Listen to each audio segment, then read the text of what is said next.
Bonjour à tous et bienvenue dans cette vidéo de revue de marché sur les cryptos. Comme hier j'ai fait un live qui a duré 2 heures dans mon Discord sur le marché crypto, mais en particulier pour faire un point mensuel, pour savoir un petit peu où on en est vu que le marché est en train de se réveiller très clairement.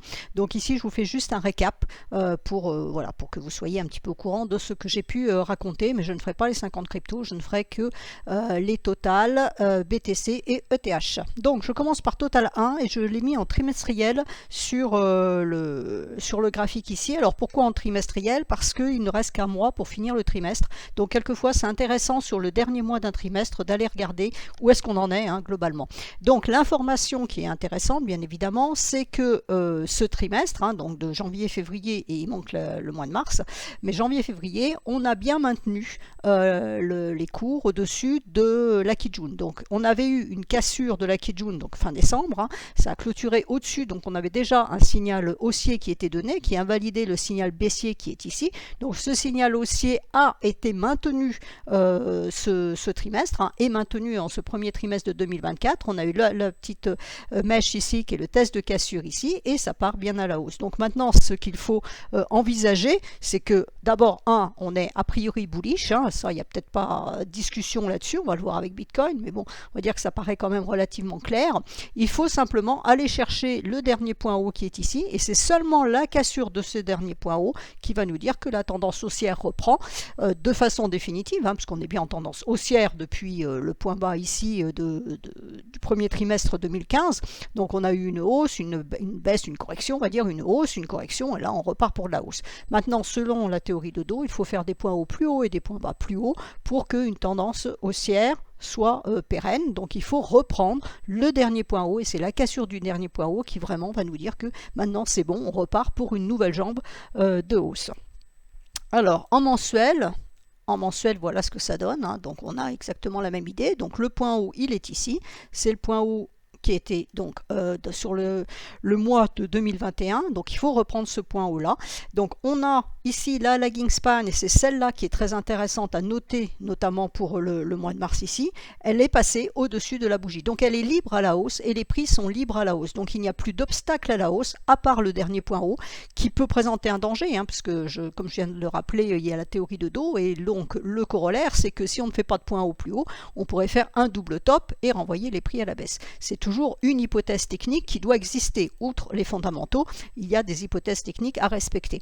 Donc là, normalement, la LS ne peut pas descendre, puisqu'elle a une grosse bougie en support. Alors je marque quand même ce niveau-là, le niveau de Tenkan ici, qui doit être le support de ce mois-ci, qu'on ne devrait pas enfoncer. Au pire, on peut redescendre sur ce niveau, mais on ne devrait pas descendre plus bas, puisqu'on a un nuage en support. Donc là, on a bien notre renversement de tendance qui est acté. On avait une tendance baissière ici. On est passé ici, on est repassé ici de l'autre côté du nuage. Ici, on peut avoir une inquiétude, parce qu'on se retrouvait sous le nuage, donc de facto en tendance baissière, mais les prix n'ont pas baissé puisque la Tenkan a tenu en support. Donc ça a bien maintenu les prix ici dans cette zone-là, et là on repart à la hausse. Donc on a traîné un petit peu dans le nuage quelques mois, et là on a eu donc le mois de février fortement haussier, et là le mois de mars pour le moment qui démarre bleu. On va voir jusqu'où ça va aller, mais voilà, normalement ça ne devrait pas descendre. Alors il faut toujours relativiser, le marché crypto est un peu particulier, mais normalement ça ne devrait pas descendre, et au contraire on peut envisager d'aller chercher le dernier point haut. Alors est-ce qu'on y va avec une bougie ou avec deux bougies? Ça c'est encore une autre discussion. Vous voyez qu'on a eu 3 bleus ici, une rouge, donc normalement on devrait encore avoir 3 bleus. Donc l'idée ça serait d'avoir 2 et 3, c'est-à-dire les mois de mars et avril haussiers, venir titiller donc ce dernier niveau avant potentiellement de faire une correction pour relancer après plus de hausse, et lancer donc une vague 3 potentielle de long terme. Donc en hebdomadaire, voilà ce qu'on a, donc la cassure de Kijun mensuel ici, on a les cassures de dernier niveau. Donc vous voyez, on a un niveau ici hebdomadaire qui reste à casser avant d'aller chercher ce niveau là. Donc pour le moment ça casse, la journée n'est pas terminée, on est dimanche, donc on n'est pas encore en clôture hebdomadaire. Si on clôture là au-dessus, normalement ça devrait être bon. À terme on devrait pouvoir aller chercher ce niveau là, et donc en journalier rapidement, en journalier, pour le moment voilà, on est en train de travailler le niveau, il faut s'en dépêtrer pour pouvoir lancer plus de hausse. Donc maintenant Total 3 qui exclut Bitcoin et ETH. Alors, c'est pas tout à fait pareil. En trimestriel, il n'y a pas grand-chose, hein, parce que le recul n'est pas le même. Hein, on n'a que 2018. Donc, on a quand même un petit bout de Kijun qui apparaît ici. Donc, on a bien une cassure. Mais on voit qu'il va falloir aller casser ce niveau-là pour vraiment dire que c'est haussier sur les haltes. Donc, en mensuel, on voit un peu plus de choses. Donc, en mensuel, on est dans le nuage. Donc, vous voyez qu'il y a un temps de retard par rapport à Total 1. On est dans le nuage. Donc, il faut sortir de ce nuage et casser ce niveau. Et là, le problème, c'est que la LS, elle est coincée sous une bougie rouge. Donc, techniquement parlant, elle peut avoir un peu de mal à monter. Par contre, au mois d'avril, ça pourrait se faire puisqu'elle aurait une petite bougie. Maintenant, ça, c'est ce que dit la technique. Si le marché a vraiment envie de partir, il partira, hein, bien évidemment. Mais là, on a vraiment une résistance ici et puis on en a une deuxième ici, hein, qui est un peu plus haute que celle-là. Donc, on voit qu'il y a encore la résistance. Hein, c'est le propre de tous les renversements de tendance. On était en tendance baissière, on repart potentiellement en tendance haussière et il y a des résistances à casser au fur et à mesure pour valider chaque étape du processus de renversement de tendance. Donc quand on regarde en hebdomadaire, on voit que c'est compliqué, hein, par rapport à ce qu'on vient de voir sur Total 1. Donc là, on commence à franchir cette Kijun mensuelle, donc c'est positif. On a un autre niveau ici et un niveau ici, donc c'est ce niveau principal. Si déjà on arrive à sortir là, globalement, on sera libre, les prix seront libres. Alors il restera des résistances, comme je viens de le dire, mais on aura quand même une certaine liberté. Là, on ne l'a pas tout à fait. Et puis la lagging span, il faut qu'elle casse ce niveau-là pour vraiment être libre, elle aussi, de monter. Donc après, on en aura, hein, il y aura d'autres résistances. On en aura une ici, une ici, une ici, et puis avant d'aller chercher le dernier point haut qui est tout là-haut. Donc il y a encore du chemin à faire, hein, c'est pas aussi simple que sur Total 1. Donc maintenant, je vais passer sur BTC. Alors BTC, même chose, hein, on va donc le mettre en trimestriel. Alors forcément, on va retrouver un petit peu le même graphique que Total 1, hein, ça fait sens. Donc l'idée, ce que j'ai expliqué hier soir, c'est que j'ai discuté avec des collègues, hein, qui sont héliotistes. Moi, je ne prétends pas du tout être héliotiste, même si de temps en temps, je regarde un petit peu les décomptes de vagues, mais c'est pas vraiment mon truc. Je le fais de façon très simplifiée, et par contre, je travaille à côté avec des vrais héliotistes, voilà, c'est aussi on peut dire, qui eux vont vraiment dans le fond des choses. Et notre réflexion un peu était de dire que potentiellement, ils sont en train de réfléchir sur ce phénomène-là, mais ils pensent que en fait, que ce soit Bitcoin ou que ce soit les alts, on ne peut pas faire d'Elliott dessus parce que la façon de progresser du marché n'est pas classique, on va dire, hein. C'est-à-dire que là, le Bitcoin, on voit bien qu'en fait, il fonctionne en fonction du halving. Donc, à partir du moment où c'est un événement qui lance régulièrement, parce que là, c'est tous les 4 ans, donc c'est très régulier, donc c'est quelque chose qui va arriver ponctuellement, etc. C'est pas un marché qui tout d'un coup décide de corriger ou qui décide de repartir à la hausse, comme on va avoir sur un marché classique. Et pour eux, ils trouvent qu'en fait ça fausse l'idée fondamentale, hein, de l'héliotisme, et c'est pour ça qu'ils sont en train de se dire que ça ne serait pas applicable. Et on le retrouve un petit peu ici, c'est-à-dire qu'on a bien un mouvement 1, un mouvement 2, un mouvement 3, un mouvement 4, et puis là on aurait un mouvement 5. Le problème, c'est que ce mouvement 5, alors normalement une vague 5 peut aller chercher les 0,618, donc les 0,618 ils sont à 1 million, donc bon, je pense que c'est pas pour tout de suite quand même, hein, malgré tout. Ça ne veut pas dire que ça n'ira pas, ça veut dire simplement que là on commence déjà à voir que c'est un peu brouillon. Si j'ai 1, 2, 3, 4 ici, c'est quoi ce mouvement 5? La vague 5 elle devrait être là, et là ça part. Donc il y a quelque chose qui va pas, qui avec les ratios, tout ça ne fonctionne pas, et donc c'est un petit peu la réflexion qui est encore sujette à discussion, hein. C'est pas une affirmation, mais voilà, quand on regarde ça laisse un petit peu dubitatif. Donc malgré tout, si on prend une extension, juste l'extension Fibo, en oubliant ce système héliotiste, donc la cassure du dernier point haut ici pourrait nous donner déjà 0,382 d'extension qui serait à 128 000, hein. Donc voilà, ça donne une petite idée comme ça, mais voilà, ce n'est pas à prendre au pied de la lettre, bien évidemment, pour ce que je viens d'expliquer. Donc l'idée pour le Bitcoin, de toute façon, il n'y en a qu'une, hein, on peut oublier ça. La seule idée pour le moment, comme je l'ai expliqué sur Total 1, c'est qu'il faut aller chercher le dernier point haut et qu'il faut le casser pour vraiment reprendre la tendance haussière. Donc déjà, on a une bonne information puisque on est passé de l'autre côté du nuage, hein, même réflexion que ce que je viens de vous dire tout à l'heure. On a cassé la Kijun, donc c'est bon. On avait eu ce problème ici que j'avais signalé, j'avais dit au moment juste avant le l'ETF, j'avais dit attention parce que la LS est là en dessous et si une lagging span qui ne casse pas une Tenkan, eh ben, c'est problématique et c'est ce qui s'est passé. Hein. La mèche ici, c'est la mèche du 11 janvier de cette année, donc suite à la sortie, à la validation par la SEC de l'ETF. Donc on est allé chercher ça et on est revenu, c'est la LS qui n'est pas passée. Donc c'était vraiment le niveau à surveiller, hein, les 49 000 on va dire. Il fallait casser ces 49 000 pour vraiment dire que le marché pouvait partir. Et c'est ce qui s'est passé. Donc on est revenu le mois de janvier, on est revenu sur le niveau de Kijun ici, sur le niveau du nuage. Donc on avait bien une bougie d'indécision ici. On était sur un niveau clé. C'est le niveau dont j'avais parlé plusieurs fois en disant attention, on a potentiellement un mouvement 1, 2, 3, 4, 5 et on peut faire du A, B, C. Et si la Kijun tient, la Kijun mensuelle, donc tient en résistance, on pourrait repartir pour un mouvement baissier. Et en mettant une extension Fibo, on revenait sur le niveau qui était ici, donc sur grosso modo les 10 000. Donc techniquement parlant, c'est ce que cela nous disait. Maintenant, c'est évidemment invalidé puisqu'on a cassé la Kijun ici, ce niveau-là, on est sorti du nuage, donc on a bien un signal haussier. Là, il n'y a plus aucun doute. Donc ce scénario baissier vers les 10 000 est complètement caduque maintenant. Il n'existe plus. Alors ça peut toujours exister, hein. On peut toujours aller chercher les 10 000 un jour sur le Bitcoin, hein. C'est pas un problème, mais disons que dans les médias, ce n'est pas du tout à l'ordre du jour. Donc on a eu cette forte bougie en février. La lagging span se retrouve de l'autre côté des prix, donc là c'est plutôt positif. Alors positif et négatif, c'est-à-dire positif parce que ça peut monter sans problème, donc on peut effectivement aller chercher ce dernier point haut. Négatif dans le sens où il n'y a pas de support et qu'on pourrait redescendre, venir tester ce niveau-là. Donc pour moi, le niveau de support clé pour ce mois-ci, donc je dis bien support même si on est en train de monter, c'est-à-dire c'est le niveau qui peut éventuellement faire l'objet d'un test. Ainsi le marché tout d'un coup réfléchissait, disait non, on va peut-être repartir un petit peu à la baisse avant le halving qui doit être autour du 15-18 avril je crois. Voilà, le marché pourrait très bien dire on va corriger avant. Donc l'idée pour le moment qu'on peut avoir, c'est dire ok, on va chercher le point haut parce que ça a l'air quand même plutôt bien emmanché pour faire ce genre d'action.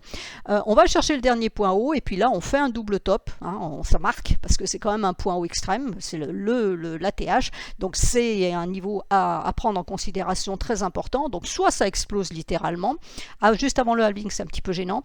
De mon point de vue ça serait plutôt l'idée, on va chercher ce point haut là, on corrige. Alors est-ce qu'on revient jusqu'ici, est-ce qu'on corrige avant, je ne sais pas, mais on pourrait corriger, revenir chercher ce niveau là avant effectivement de relancer une hausse, alors pérenne du coup. Donc on pourrait avoir ça là voilà sur le mois de mars, voire redescendre un peu. En avril on vient titiller ce niveau là. Parce que la bougie, là, elle vient de commencer, hein, on n'est que le 3 mars. Donc ça veut dire qu'on peut très bien faire du bleu, monter chercher ça. Et puis après, le reste du mois de mars, on baisse, hein, par exemple, et puis on vient clôturer ici. Et puis au mois d'avril, on commence par baisser un peu, genre les 15 premiers jours d'avril avant le halving. Et le halving renverse la vapeur et permet au Bitcoin de décoller, de casser le dernier point haut et de lancer donc une tendance haussière de fond. Donc voilà, c'est un petit peu mon scénario. Maintenant, ce n'est qu'un scénario et ce n'est qu'une hypothèse. Ce qui est important à retenir, c'est qu'ici, nous avons un support important et que là, pour le moment, il faut aller chercher le dernier point haut. Et il faut le casser en clôture de bougie pour dire que la tendance haussière reprend. Ça, c'est de la technique brute de fonderie, hein. Donc pour le moment, voilà, il ne se passe pas grand chose. On est à l'horizontale, donc on a eu les 3 bougies bleues très impulsives. Là, on n'a plus rien. Donc là, dimanche, quelquefois ça s'affole un petit peu en fin de dimanche. Hein, donc à voir si c'est ce qui se passe ce dimanche-là pour aller chercher ce niveau-là. Donc peut-être que la semaine prochaine, ça peut être l'objet de la semaine prochaine. Alors à noter quand même malgré tout, alors même si le marché crypto est un peu indépendant de toutes les news financières habituelles, il faut quand même noter qu'on aura Jérôme Powell mercredi et jeudi qui témoignent donc devant le Congrès et surtout on aura le NFP vendredi. Donc en fait mercredi, jeudi, vendredi, on va avoir 3 jours assez actifs, on va dire, sur tout ce qui est monétaire. Hein, donc, et est-ce que ça va impacter le Bitcoin? Est-ce que ça va justement l'envoyer là-haut ou pas? Et ben ça on verra, mais il faut le garder quand même à l'esprit. Ça agite le marché. Hein. Les stats agitent le marché, pas de la même façon, mais ça quand même agite le marché crypto. Alors je finis maintenant avec ETH. Donc ETH, même chose, on va se faire un petit point mensuel. Alors ETH est un petit peu en arrière hein, par rapport à Bitcoin. Alors d'un point de vue mensuel, on a bien traversé le nuage, donc là on a tout fait au mois de février, donc ça c'est parfait, on a tout cassé. Donc on a bien notre signal d'achat hein, qui contredit le signal vendeur qui a été donné ici, puisqu'on est de l'autre côté. Donc on a bien le renversement de tendance puisqu'on est de l'autre côté. La LS, elle est dans ses prix, donc il faut qu'elle en sorte. Hein, donc ça c'est encore possible. Il ne faut pas enfoncer par contre le niveau des 3300, c'est vraiment le niveau clé. Alors vous voyez que c'est le niveau qui est au-dessus duquel on a clôturé au mois de février. Là, pour le moment, on le tient et il faut le tenir. Il ne faut pas que la LS elle enfonce ce niveau-là. Donc le niveau des 3300 est vraiment clé. Et tant qu'on tient ce niveau des 3300, on peut envisager d'aller chercher les 4940 qui est le dernier point haut ici. D'un point de vue hebdomadaire, voilà ce que ça donne. Hein. Donc le niveau qui a été quasiment atteint cette semaine, pas tout à fait, hein, il manque un petit chouïa ici, c'est le niveau de Kijun ici. Donc il faut casser ce niveau-là pour vraiment libérer le potentiel pour aller chercher le dernier point haut ici. Et toujours pareil, hein, le support qui est ici. Donc vous voyez qu'il est important. Donc c'est le support, c'est la Tenkan sous la LS mensuelle.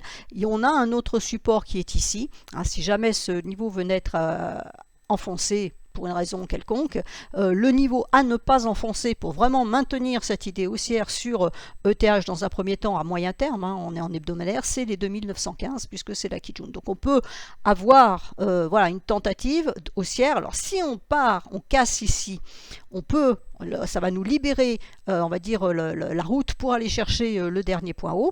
Maintenant, pour le moment, on a 3 bougies bleues ici, donc là, on peut avoir une correction début de semaine qui pourrait nous permettre de revenir chercher ce niveau-là, de tester ce niveau-là, hein, avant de repartir. Maintenant, si on enfonçait et qu'on venait jusqu'ici, il ne faudrait pas partir en dessous parce que là, ça pourrait invalider, pas la reprise haussière de TH de façon générale, mais ralentir nettement cette progression haussière. Et donc en journalier, alors en journalier, ben voilà, il ne se passe pas grand chose aujourd'hui, on latéralise, hein, on est sous le niveau qu'on n'a pas atteint et on est vraiment entre deux niveaux clés, hein, le niveau mensuel et le niveau hebdomadaire que vous avez vu sur l'écran précédent, on est entre les deux. Tant qu'on est entre les deux, c'est neutre. La cassure de ce niveau-là, donc on pourra aller chercher la Tenkan journalière pour le coup à 3216, voire donc la Kijun mensuelle qui est ici, hein. Et sinon, bah, si on casse là-haut, à ce moment-là, on va chercher le dernier point haut ici. Donc voilà, c'est relativement propre. Voilà, j'espère que ces quelques informations vous seront utiles. Pour en avoir plus par rapport aux cryptos, je vous invite à venir voir sur le club privé Ishimoku sur mon Discord. Le lien est en tête de mon profil sur Twitter. Et dans ce Discord, nous travaillons tous les jours avec, avec les membres pour leur trading sur crypto et sur Forex. Il y a même un intervenant indice et action le vendredi soir. Nous avons un intervenant le mardi soir qui est spécialisé vraiment, c'est quelqu'un qui a appris Ishimoku avec nous, qui a appris à trader avec Ishimoku et qui a de très bons résultats. Et donc il a une vitrine le mardi soir où il est en live pour expliquer ses trades, comment il les prend, comment il les choisit, comment il gère ses positions. C'est vraiment du pur trading. Et moi je suis là quasiment tous les jours en salle des marchés de façon ponctuelle pour répondre aux questions que vous pouvez avoir par rapport à Ishimoku sur des valeurs et sur toutes questions qu'on peut avoir. Voilà, j'espère vous retrouver bientôt parmi nos membres et je vous souhaite à tous une excellente semaine.